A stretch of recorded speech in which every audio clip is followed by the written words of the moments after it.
बारे में, ये चिलकहर से आते हैं। चिलकहर यहाँ से लगभग 25 किलोमीटर के आसपास पड़ता है। इनके बारे में अब हम क्या कहें, यहाँ पे बहुत कुछ तो नहीं कर सकते, लेकिन बस एक लाइन कहेंगे ना, आप समझ सकते हैं। किसी इंसान के जीवन में जो सबसे भयानक कष्ट आ सकता है वो इस लड़के ने झेला। मतलब उससे बुरा उस इंसान के जीवन में कभी हो नहीं सकता। आप सोच नहीं सकते, कल्पना नहीं कर सकते कि इस लड़के के जीवन में कितना बड़ा कष्ट आया होगा। अब हम उसको यहाँ पे एक्सप्लेन नहीं कर सकते, समय नहीं है, लेकिन आपको बता देना, ये लड़का इतना, जब इनके पिताजी थे तो वो आते थे तो कहते फोन किए, पहली बार हमको फोन करते थे, देवस्थली में वो पढ़ाते थे, उनको फोन किए, कहे सर हम देवस्थली में टीचर हैं, हमारा लड़का जा रहा है आपके पास। कहे भेजिए सर, कोई दिक्कत नहीं। हाँ तो सर देखिएगा। कहे ठीक है।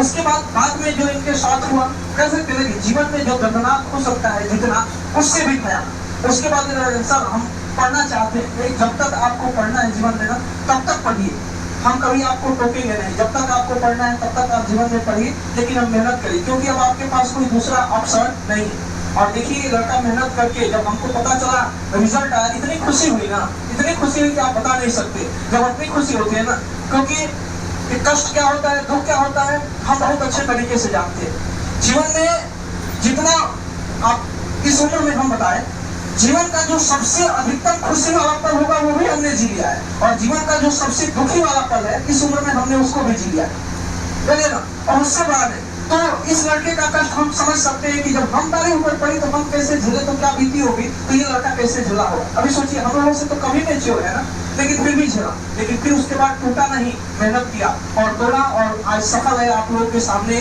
खड़ा है। और हमें भरोसा है कि ये लड़का नहीं हुआ, क्योंकि इसके अंदर वो क्षमता है कि अपने आप को संभाल जब सकता है, मेहनत कर सकता है, तो आगे इसको बहुत आगे जाना है।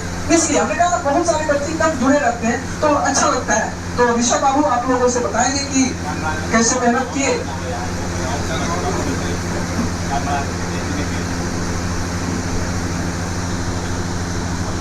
मेरा नाम ऋषभ वर्मा है। सर बताएं, पीलगढ़ के पास एक सहदेश था, जिसको सहदेशवा बोलते हैं, वहाँ से हमारे इलाहाबाद विकास में रहते हैं।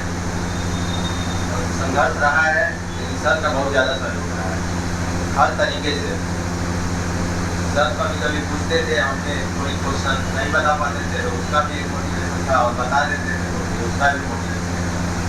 विश्वास करेंगे, हमको नहीं जानते होंगे, लेकिन 1-2 महीने साथ में पढ़े, टंकी के पास बैठते थे, क्वेश्चन बताते थे तो हमको भी लगता था कि हम भी ऐसे ही बताते। और क्वेश्चन भैया थे वो भी बहुत ज़्यादा सहयोग किए हैं। बहुत लोग साथ में स्टेडियम में दौड़ते थे तो रनिंग में भी बहुत लोगों का सहयोग रहा है। यहाँ पे 2-3 लोग आए हैं, ध्यान दिया वगैरह। संघर्ष रहा है, लेकिन आगे अब जो बाकी है।